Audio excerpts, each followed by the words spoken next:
Pilihan hidup yang menentukan kepuasan batin. Kita buka Mazmur pasal pertama. Ambil catatan ya. Pilihan hidup yang menentukan kepuasan batin.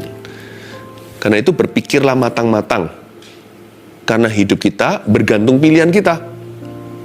Jangan salah memilih, berabe nanti. Ternyata bukan hanya hidup kita tergantung hati, yang penting hatinya. Hati kita pun tergantung pilihan. Kalau kita pilih untuk marah, hati pasti panas. Kalau kita pilih untuk kepahitan, hati kita nggak akan pernah sembuh-sembuh. Dan kalau kita memilih untuk mengampuni, Tuhan pun akan bermurah hati dalam kehidupan kita, mengampuni dosa kita, dan mengalirkan berkat-Nya. Jadi, ada pilihan hidup yang membuat batin kita hancur, tapi ada juga pilihan hidup yang membuat batin kita bahagia. Kepuasan batin itu seperti apa? 2 ayat saja hari ini, tapi saya mau operasi besar 2 ayat ini. Dimulai dengan kata berbahagialah. Bahasa Indonesianya berbahagialah, tapi bahasa Inggrisnya blessed is the man. Kalau di bahasa Indonesianya happiness, di bahasa Inggrisnya blessedness. Orang yang happy, diberkati, bergembiralah karena Tuhan, maka Tuhan memberikan apa yang diinginkan hatimu. Tuhan mencintai orang yang suka memberi dengan sukacita. Bukan hanya itu saja, hati yang gembira adalah obat, tapi semangat yang patah keringkan tulang. Tetapi, orang yang diberkati juga pasti akan happy. Karena dia memilih untuk tidak melihat selokan-selokan kehidupan, dia memilih untuk lihat jalan utama. Orang yang diberkati Tuhan itu bukan secara materi saja. Dan berkat nomor 1 itu bukan materi sama sekali. Bisa saja kita miskin, tapi berbahagialah orang yang miskin di hadapan Allah. Karena mereka lah yang mempunyai kerajaan sorga. Nggak bergantung dengan physical possession, tidak bergantung dengan benda dan barang. Tapi orang yang diberkati jiwanya, a blessed soul is a happy one. Orang yang diberkati jiwanya, orang itu pasti bahagia. Orang kalau diberkati nggak akan mengeluh, nggak akan ngomel melulu, nggak akan menggerutu. Orang itu akan penuh dengan syukur. Ya, Indonesia Inggrisnya saling melengkapi ya. Blessedness, happiness. Berbahagialah dan diberkatilah orang yang tidak berjalan menurut nasihat orang fasik dan sebagainya. Tapi dalam bahasa Ibraninya, catat ini. Kita belajar Bible study. Kita berikan ini juga seperti Bible study ya, untuk menambah ilmu pengetahuan kita akan Alkitab. Kata berbahagialah dalam bahasa Inggrisnya itu, dalam bahasa Ibraninya Anda catat E-S-H-E-R, Esher. Saya ulang, E-S-H-E-R. Nah, akar kata Esher dalam bahasa Ibrani itu artinya kepuasan batin ternyata. Dalam ya. Berbahagialah di sini artinya puaslah batin orang yang tidak berjalan menurut nasihat orang fasik, yang tidak berdiri di jalan orang berdosa, dan yang tidak duduk dalam kumpulan pencemooh. Puaslah batin orang itu. Kepuasan batin. Selain itu artinya juga lurus dan benar, straight and right. Orang itu lurus dan benar. Lurus dan benarlah orang yang tidak berjalan menurut nasihat orang fasik. Enak kan? Hidupnya tidak ada tikungan, tidak menyimpang ke kiri dan ke kanan. Hidupnya jelas-jelas dalam poros kehendak Allah. Orang yang seperti ini gak bengkok hatinya, puas batinnya. Ya. Dan orang kalau sudah dipuaskan oleh Tuhan secara batinnya, dia gak akan tertarik sama jalan dosa. Dia gak akan mengisi hidupnya dengan benda hampa. Orang kalau kita ini tidak mengisi hati kita dengan Kristus, biasanya manusia akan cenderung mengisinya dengan sesuatu yang merugikan, sesuatu yang berdosa, sesuatu yang sia-sia, hampa, dan ujungnya mendatangkan perasaan bersalah. Berbahagialah di sini artinya puaslah batinnya orang yang tidak berjalan menurut nasihat orang fasik.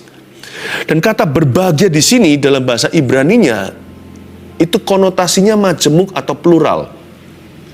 Ya. Berarti bahagia yang dimaksudkan di sini itu multiplikasi. Ditambah-tambahkan semakin Tuhan. Mereka akan berjalan makin lama makin kuat hendak menghadap Allah di Sion. Barang siapa mempunyai kepadanya ditambah-tambahkan supaya dia memiliki lebih banyak. Tapi barang siapa yang punya sedikit, apalagi pelit, daripadanya diambil yang sedikit sehingga tidak punya apa-apa. Give, it will come back to you. Berikan, maka akan diberikan kepadamu. Takaran yang kau kenakan, itu akan dikenakan kepadamu. Luar biasa sekali.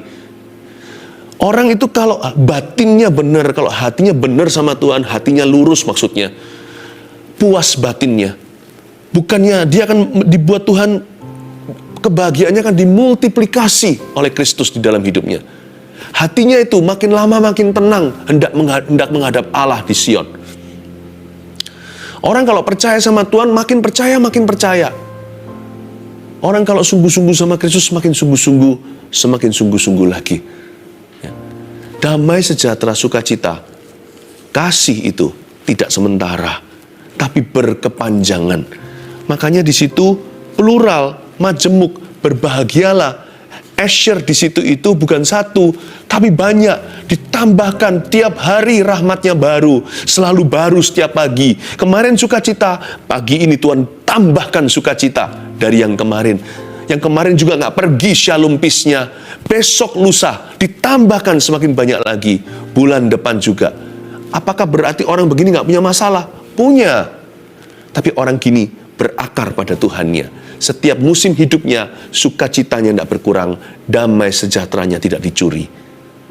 Karena orang yang hidup dalam kasih, ditambah-tambahkan oleh Tuhan kebahagiaan. Batinnya, manusia rohaninya itu tidak goyah. Yang terjadi hanya di luar saja. Orang mencerca, mungkin dia mengalami kemalangan, karena firman Tuhan berkata kemalangan orang benar juga banyak, tapi Tuhan melepaskan dia dari semuanya. Ya, Paulus itu kurang malang apa? Memberitakan Injil, nggak pernah berbuat jahat, berbuat baik bahkan kepada orang, malah melepaskan seseorang yang kesetanan. Tapi majikannya yang mata duitan nggak suka, dimasukkanlah Paulus di penjara, yaitu di Makedonia, yakni di Filipi. Setelah dia di dalam penjara, apakah dia jadi sedih, menggerutu, kecewa, kepahitan dengan Tuhan? Apakah setelah itu dia jadi orang yang negatif, trauma? Enggak tuh, dia mengucap syukur. Di tengah-tengah malam, dia ajak Silas, rekan pelayanannya, yang sama-sama dipenjarakan, untuk memuji-muji Tuhan. Gempa bumi datang. Pintu penjara itu terbuka lebar. Dan malaikat membukanya secara keras dan kasar. Lalu semua rantai itu runtuh. Setiap belenggu jatuh. Semua orang ketakutan. Paulus tidak lari dari penjara itu, malah menyelamatkan semua orang termasuk kepala penjaranya. Itulah cikal bakal berdirinya gereja di Filipi. Yang kepada mereka, Paulus pernah menuliskan surat begini, bersukacitalah, sekali lagi kukatakan bersukacitalah, Tuhan sudah dekat, biarlah kebaikan hatimu diketahui oleh semua orang. Bayangin, gereja itu dibangun di atas dasar kepuasan batin yang tidak bisa dirampas, sekalipun orangnya dilempar ke dalam bui, sekalipun kakinya dibelenggu di penjara yang lembab itu. Makanya kepada jemaat Filipi, Paulus berkata, kalian bersukacita aja. Segala musim hidupmu, Tuhan akan membuat batinmu bahagia. Yang menderita kan hanya luarnya, fisiknya. Yang menderita hanyalah telinganya lah, panas, dimaki-maki orang, padahal kita nggak salah. Kalau salah ya evaluasi. Kalau nggak salah, janganlah Anda marah. Karena bahagiamu tidak tergantung dengan luaran. Bahagiamu itu batinia. Disitulah Kristus tinggal, disitulah Roh Kudus bersekutu denganmu. Dan kebahagiaan ini Tuhan sediakan bagi orang yang merenungkan firman Allah. Coba bayangkan. Berbahagialah orang yang tidak berjalan menurut nasihat orang fasik. Ya. Berarti kebahagiaannya itu begitu intensif. Makanya dalam kata majemuk, Asher di sini bukan satu. Berarti begitu dalamnya, begitu besarnya, lebarnya, tingginya kepuasan batin dalam mengikut Tuhan. Sampai-sampai digambarkan dengan kata majemuk untuk menunjukkan intensitasnya. Untuk menunjukkan kelebihannya. Untuk menunjukkan kelimpahannya. Paulus itu bisa bersyukur dalam penjara. Sampai dia menolong orang lain loh yang bebas. Kepala penjara kan tuan di bui itu. Malah Pauluslah yang menyelamatkan. Saking kelebihan, tidak defisit kasih. Paulus itu kelimpahan sukacita dan damai sejahtera. Dia bisa bagi-bagikan dan pinjamkan. Sampai-sampai orang-orang satu penjara dengan dia meskipun tidak dicatat di Alkitab. Saya yakin apa yang terjadi malam itu berdampak. Demikianlah orang yang merenungkan firman. Apa yang terjadi di dalam hidupnya di luaran sana tidak bisa menjamah manusia batinianya. Berbahagialah Asher, puaslah batin orang itu, karena hatinya lurus dan benar di hadapan Kristus.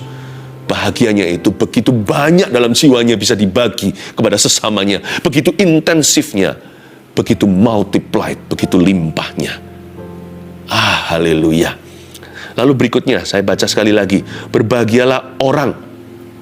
Orang di sini tidak dikatakan berbahagialah bos itu, berbahagialah si kaya, berbahagialah si jenius, berbahagialah si raja. Enggak, sama sekali tidak merujuk kepada profesi tertentu. Ada orang berkata, andai kata aku jadi orang kaya, aku pasti bahagia, pasti puaslah hidupku. Andai kata aku punya jodoh hari ini, aku tidak sendiri. Tidak pernah dikatakan berbahagialah orang yang single, atau orang yang married, yang sudah punya pacar atau pasangan hidup. Tidak pernah. Tapi netral, berbahagialah orang. Berarti siapapun, dalam profesi apapun, asal halal dan benar, you and I, kita bisa berbahagia dan bisa puas batin kita. Baik sekarang yang belum ada gandengan, masih jomblo maksudnya, jangan jadi jomblo yang ngenes. Berbahagialah karena engkau utuh selama firman ada dalam batinmu. Happy-mu tidak kurang, tidak ada lobangnya. Tidak ada cuilannya. Kalau Tuhan Yesus tinggal bersama denganmu, bahagiamu penuh. Jangan berkata, kalau aku kaya, andai aku kaya, asyik sekali kalau aku bisa beli itu dan beli ini. No, berbahagialah orang. Jangan tunggu kondisi hidupmu berubah. Jangan tunggu sembuh baru berkata, aku bahagia. Dapatkah Anda berkata, kasih Yesus cukup bagiku? I'm happy as I am today. Aku bisa sekarang juga puas batinnya dalam kondisiku yang kurang sempurna atau jauh dari sempurna, atau nggak akan pernah sempurna bagi orang yang nggak pernah puas hati, nggak pernah berterima kasih. Berbahagialah orang, netral di situ. Blessed is the man, happy is the man, Asher is the man, puaslah batin orang itu. Jadi ternyata dari dua kata aja, belum satu kalimat, kita bisa mengambil kesimpulan bahwa kebahagiaan seorang manusia itu terletak pada hubungannya yang mentah dengan Allahnya. Tidak terjamah dengan barang, benda, materi, dan dunia. Your happiness is on the inside. Di dalam hati. Buktinya, orang kaya sekalipun kalau tidak takut akan Allah, apa yang dia miliki semuanya tidak bisa mengisi hampa hatinya. Kayaknya di dalam hatinya memang ada lubang. Ada satu bolong begitu, yang bentuknya adalah Kristus, dan hanya Kristus yang bisa isi di sana. Jadi dari sini kita tahu bahwa everyone can be happy when we find Christ. Siapapun di antara kita bisa berbahagia kalau kita menemukan Kristus. Dan kalau kita hari ini sudah Kristen, apalagi, kenapa kok kita menggerutu melulu? Jangan-jangan setelah kita terima Kristus, habis manis, sepah dibuang, kita merasa kalau Tuhan tidak bisa memberikan kita segala yang kita inginkan, lalu kita buang dia, kita tinggalkan, kita jauhi. Jangan loh, Tuhan tetap sumber bahagiamu. Sekalipun Tuhan tidak menjawab semua doa, tidak memberikan segala sesuatu yang kita inginkan, ingatlah, berbahagialah orang yang kesukaannya ialah Taurat Tuhan. Your happiness depends wholly and solely. Kebahagiaanmu bergantung penuh dan bergantung satu-satunya kepada hubunganmu dengan Allah. Blessed is the man yang tidak berjalan menurut nasihat orang fasik, yang tidak berdiri di jalan orang berdosa, dan yang tidak duduk dalam kumpulan pencemooh. Anda perhatikan nggak? Di satu ayat ini ada bunyi yang tidak, dan yang tidak. 3 kali disebutkan. Yang tidak, dan yang tidak. Jadi, ternyata ada kalimat seperti ini. Walk not, stand not, sit not. Ada hal-hal tertentu yang tidak akan dilakukan oleh orang-orang yang berbahagia dengan Tuhannya. Ada hal-hal tertentu yang tidak akan pernah dilakukan oleh orang-orang yang diberkati oleh Tuhan. A blessed man will not do these things. Apa aja? Ada jalan yang tidak akan dia pernah jalani. Karena dia takut akan Tuhan. Ada tempat berdiri yang dia nggak akan berdiri di sana sampai dia mati, hanya karena dia mengenal Tuhannya. Dan ada tempat duduk, dia nggak akan duduk di situ, dibayar berapapun dia nggak mau. Hanya karena dia adalah anak Tuhannya. Karena jiwanya diberkati, dia nggak mau hal-hal itu. Karena dia mengenal Tuhannya, dia nggak mau ada di sana.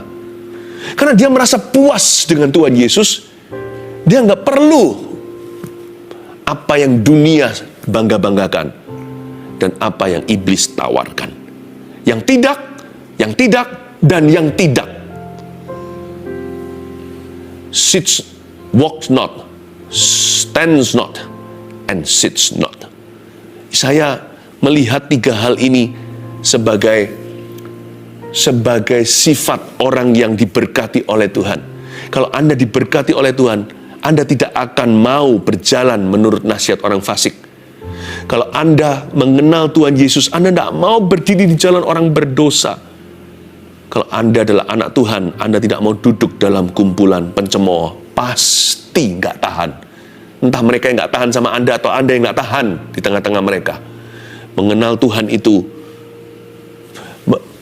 datang bersama dengan itu adalah komitmen yang nyata. Kalau jiwamu milik Kristus, Anda tidak akan tahan dengan 3 hal ini.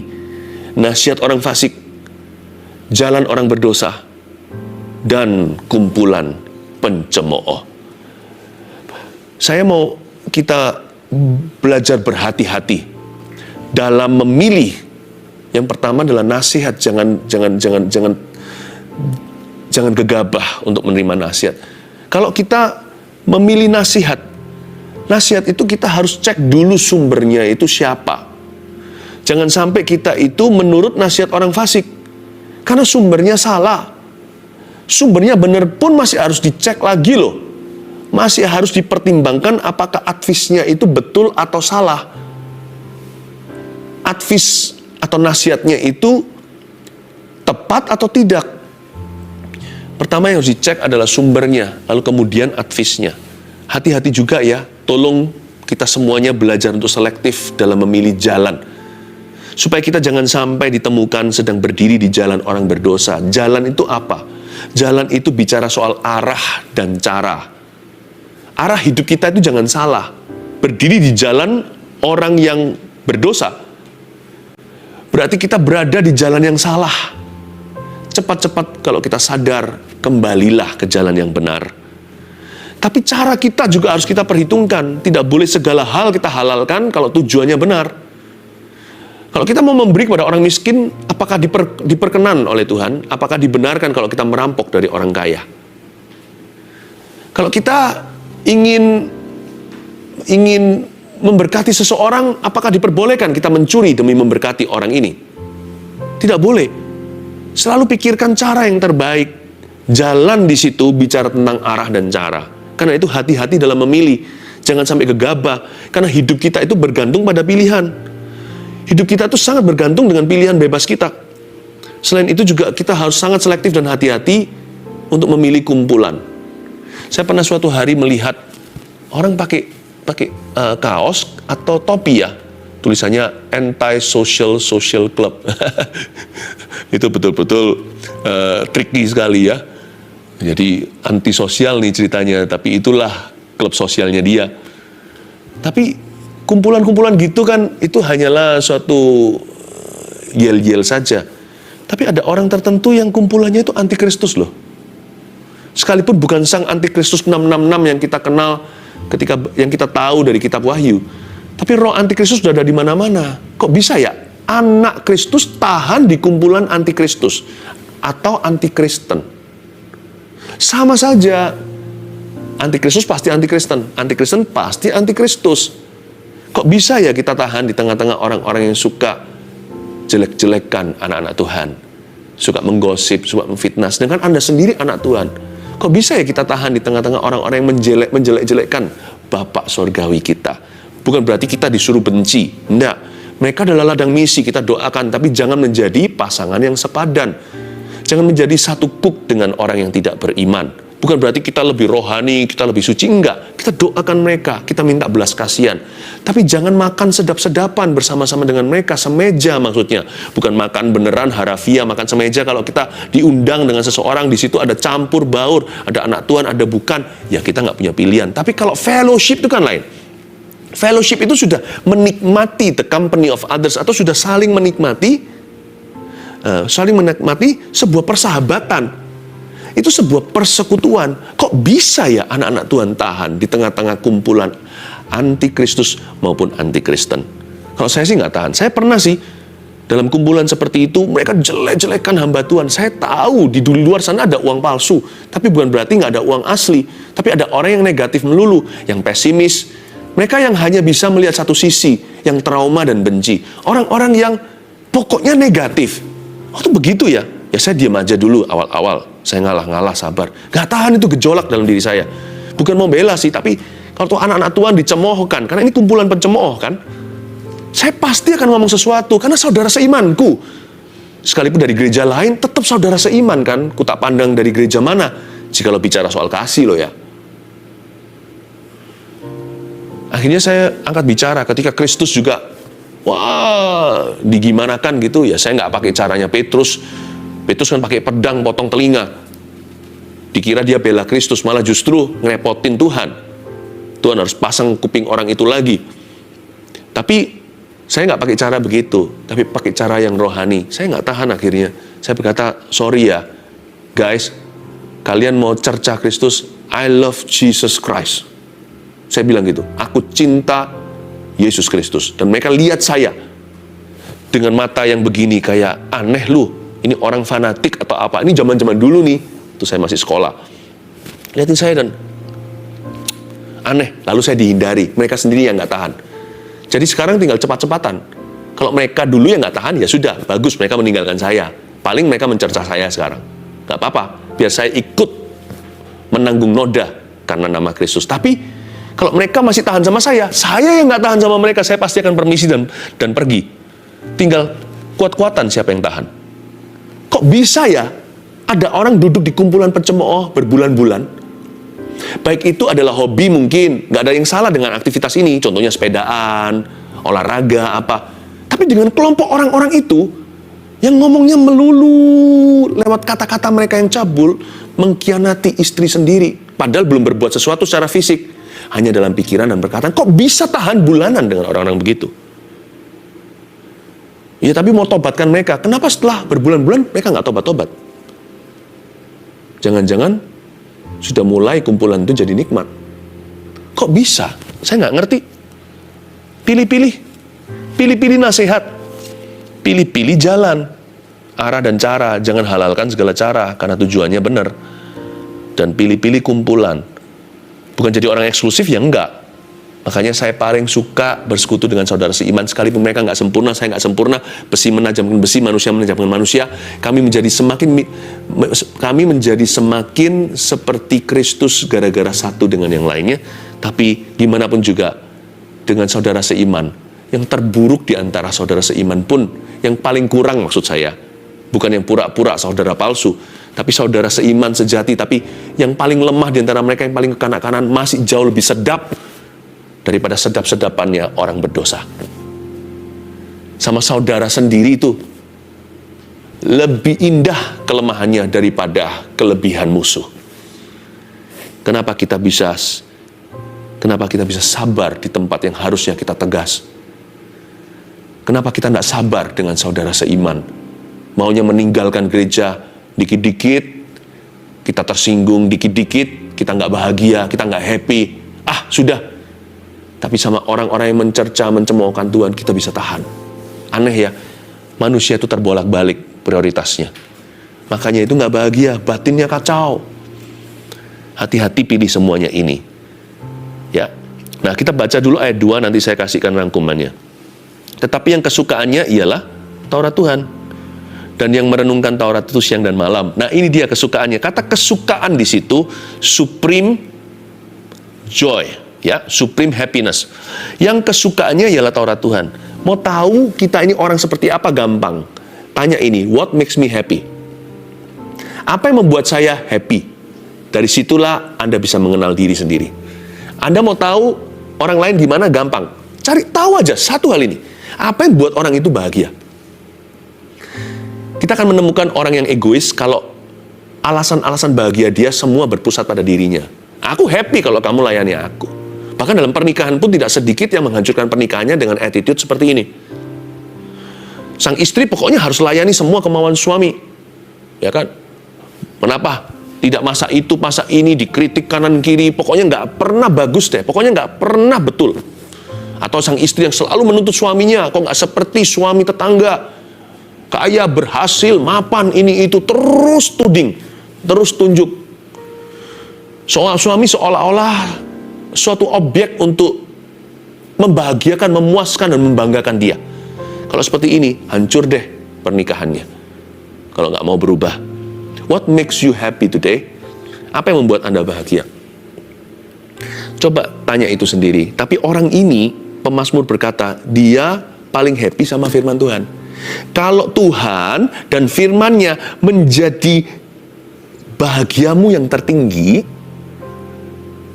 selain itu, sampai-sampai juga menjadi kesenangan seperti hobi. Kalau Anda temukan orang seperti ini, segera nikahi. Begitu ceritanya. Kalau memang sudah waktunya menikah.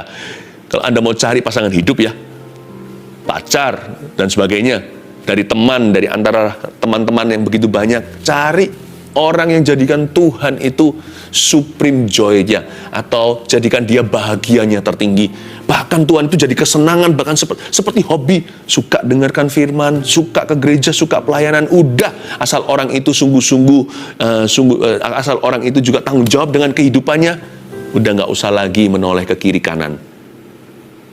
Marry him or marry her. Hire him. Kalau Anda mencari staf karyawan, rekrut orang itu. Kalau Tuhan jadi supreme joy atau kebahagiaannya tertinggi, berarti orang itu tidak akan steal from your money. Karena uang tidak bisa membuat dia bahagia. Dia nggak akan mencuri dari keuangan Anda. Sekalipun tetap ada sistem untuk menjaga, Anda bisa separuh sudah lebih tenang. Hire him. Ya. Dan kalau Anda melihat seorang tuan majikan yang seperti itu, oh kerjalah di bawahnya. Saya yakin masa sejahtera dan damai sejahtera akan tiba dalam karirmu di bawah orang-orang begitu. Itu maksudnya. Yang supreme joy, supreme happiness atau kebahagiaan tertingginya ialah Taurat Tuhan, dan yang merenungkan Taurat itu siang dan malam. Baca Alkitab itu nggak usah banyak-banyak, 2 kali sehari aja. AM PM maksudnya, siang dan malam direnungkan seharian. Oh, Tuhan itu tidak lagi menjadi paksaan buat saya. Kalau saya senang sesuatu, saya nggak usah dipaksa seperti anak muda mau main game online atau apa tuh yang hari-hari ini buat kecanduan. Nggak usah disuruh, bahkan mereka rela nggak tidur, nggak makan. Bukan hanya AM PM, seterusnya tidak ada breaknya. Kalau Tuhan menjadi kesenangan, udah nggak dihitung lagi. Saya baca Alkitab berapa banyak, karena pasti banyak. Menyembah berapa lama, saya pasti lama. Itu dia yang menjadikan Tuhan kesukaannya, yang merenungkan Taurat itu siang dan malam.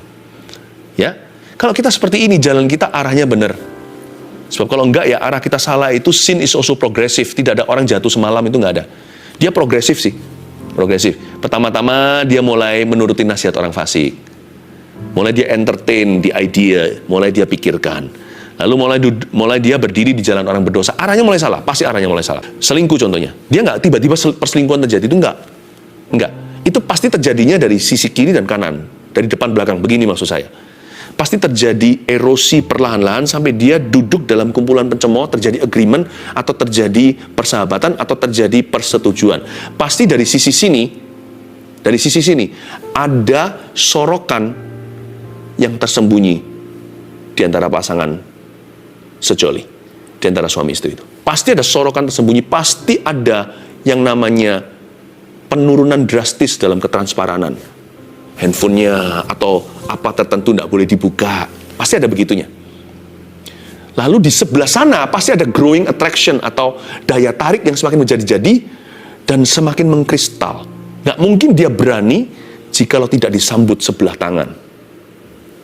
Jikalau tidak disambut dengan tangan di sebelah sana, tidak mungkin orang itu berani. karena dia takut dilaporkan polisi. Kecuali kalau sudah terjadi sebuah tindakan, tatapan, perkataan, chatting, sudah ada suatu saut-sautan, sudah ada saling lempar-lemparan tanda, sudah ada deal-deal kecil terjadi. Sin is progressive. Makanya itu, kalau kita memulai dengan kesukaan kita ialah Taurat Tuhan dan merenungkannya siang dan malam menjadi lifestyle, arah kita tidak akan ke dosa. Arah kita pasti ke arah firman Tuhan. 1, 2, 3, dengan ini saya selesai. Catat. Pilihan hidup apa yang menentukan kepuasan batin? 1, pilihlah nasihat yang benar dari orang benar. Nomor 1. Pilihlah nasihat yang benar dari orang benar. Dua-dua harus benar loh ya. Kalau saya mendapatkan nasihat yang benar dari orang yang salah, saya akan taruh curiga. Tapi kalau saya dapatkan nasihat yang salah dari orang benar, gimana? Berarti orang benar itu sudah jadi mantan orang benar. Hari itu dia memberi saya nasihat yang salah, dia sudah menjadi orang yang salah sejak hari itu. Kalau ada orang benar sepanjang hidupnya reputasinya bersih, lalu berkata kepada kita, berzinalah. Dikit-dikit udah ceraikan aja itu. Cari istri lain dan sebagainya. Berarti orang itu pernah jadi orang benar. Hari itu dia memberimu nasihat yang salah. Tolaklah nasihatnya sekalipun dia adalah orang benar selama ini. Tapi hari itu dia salah di depanmu. Karena itu saya ulang lagi. Pilihan hidup yang menentukan kepuasan batin yang menguntungkan kita. Yang pertama adalah pilihlah nasihat yang benar dari orang benar. Dua-dua harus benar. Dan kalau kita lah penasihatnya, kita harus tetap jadi orang benar dan memberi nasihat yang benar. Katakan amin.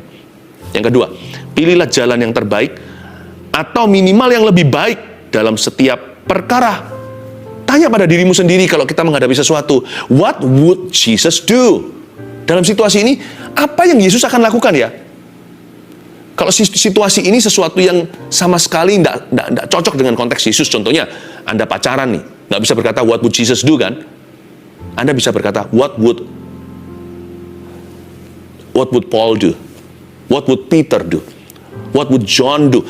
Kira-kira Rasul Paulus akan lakukan apa dalam hal ini? Kira-kira Yohanes akan lakukan apa? Kira-kira Petrus akan lakukan apa? Karena Petrus menikah. Selalu tanya, apakah ada cara yang lebih baik nggak ya? Atau ini cara satu-satunya? Apakah jalan kompromi itu tidak bisa ditawar? Apakah saya terpaksa harus kompromi hari ini? Oh, jangan ada kata terpaksa. Selalu ada jalan. Karena Yesus adalah jalan. Dia adalah kebenaran. Yang terakhir, pilihlah kumpulan yang membangun dan yang takut akan Tuhan. Pilihlah yang konstruktif, bukan yang destruktif. Pilihlah yang positif. Dan kalau Anda tidak menemukan orang seperti itu, jadilah kumpulan yang begitu. Anda yang begitu sama orang lain. Jadilah pengaruh yang konstruktif. Jadilah pengaruh yang takut akan Tuhan. Supaya orang lain di dalam dirimu menemukan kumpulan yang membahagiakan. God bless you.